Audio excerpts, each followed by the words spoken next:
il est le cinquième. Harun Rashid, il est le cinquième roi. En fait, même ça, pourquoi je dis son histoire, parce que même ça, c'est pas seulement ses grands faits, même son éducation depuis son bas âge est intéressante à savoir. Harun Rashid, pour voir la superficie de son royaume, il regarde le nuage.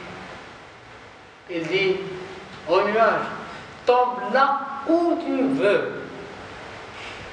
Tu tombes dans mon royaume. Va où tu veux. Et tombe là où tu veux. Tu tombes dans mon royaume. Il dit qu'il commandait le monde. Oui. En fait, parce que s'il voit le nuage, ça veut dire que le nuage va tourner dans la même zone, logiquement.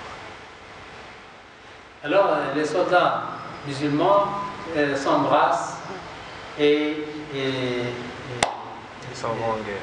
En disant qu'ils vont se rencontrer là-bas, à Jannah, Inch'Allah.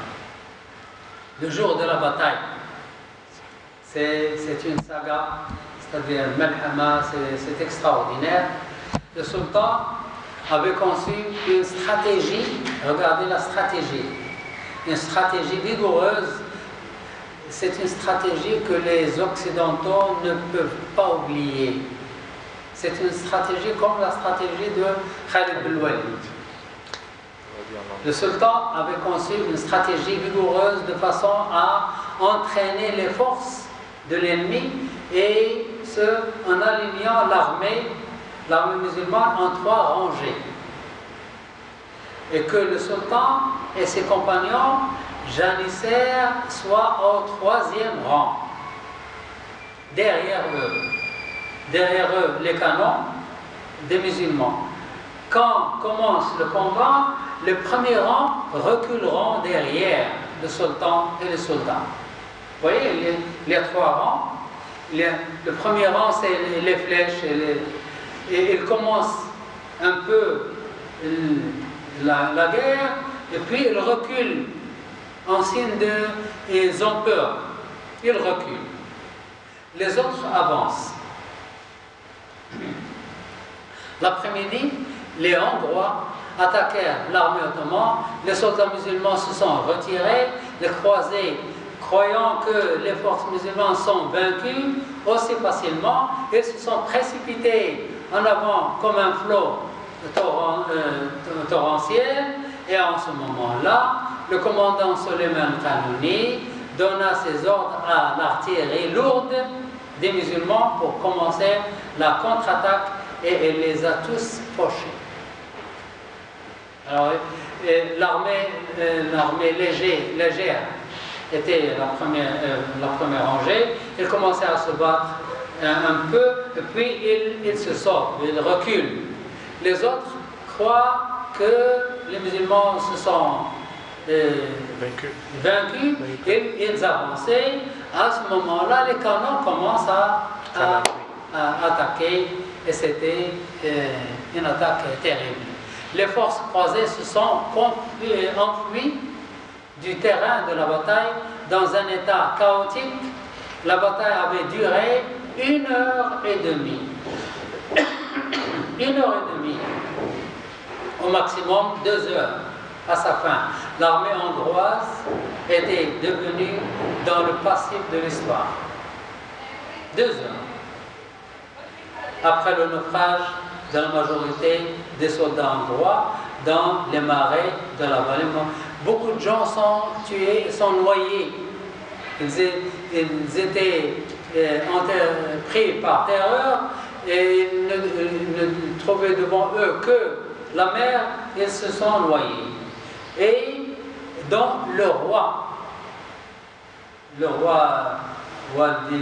Vladislav II, Jajlon et 7 des archevêques étaient noyés. Tous les leaders éminents. Alors, il y avait des rois. Ils se sont jetés eux-mêmes à la mer. Ils se sont jetés eux-mêmes à la mer. Ils sont jetés eux-mêmes Parce qu'ils sont pris de terreur, de peur, oui. Ils sont jetés dans la mer. Et c'était une défaite extraordinaire. Alors l'Occident ne pouvait pas oublier cette guerre. C'est pourquoi le terrorisme de la Nouvelle-Zélande a écrit ce fusillade, c'est en revanche de la guerre de Mohawk.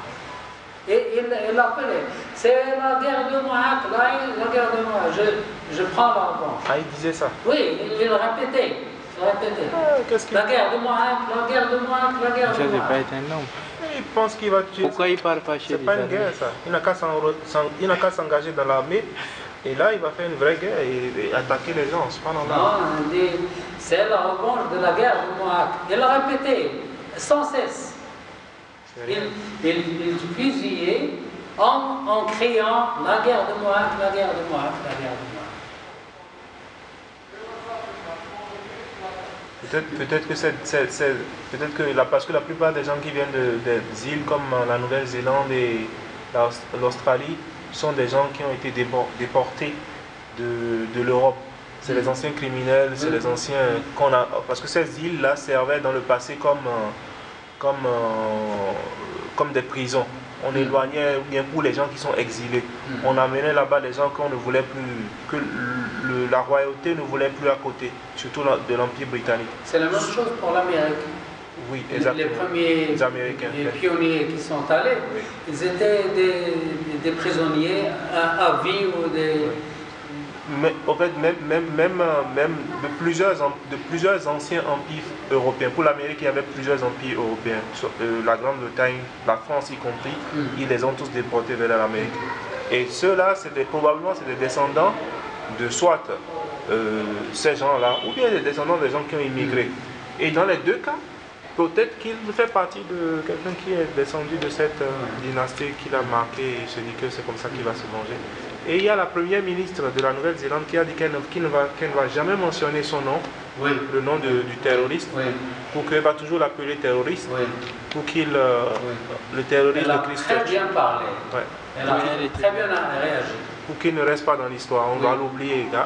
Comme on va l'oublier tout. Bon, mon frère, il y a deux autres.